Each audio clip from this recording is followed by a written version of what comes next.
ಹೆಸರೇನು? ನಿನ್ನ ಹೆಸರು ರಾಮ ಕೃಷ್ಣ ಹೇಳಿಲ್ವಾ? ನನ್ನ ಹೆಸರೇ ನಾನು. ನಾನೇ ರಾಮ ಕೃಷ್ಣ ಅಂತ ಹೆಸರುಕೊಳ್ಳಿ. ನನ್ನ ಹೆಸರೇ ನಾನು. ನಾನೇ ನಾನು.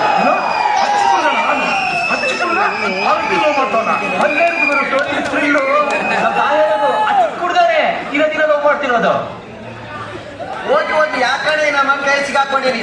2 ಗಂಟೆ ಪಿಕ್ಚರ್ ನೋಡ್ಕೊಂಡ್ಬಂದು 2 ದಿವಸ ಕತೆ ಕುಯ್ತಾ ಇರ್ತಾನೆ.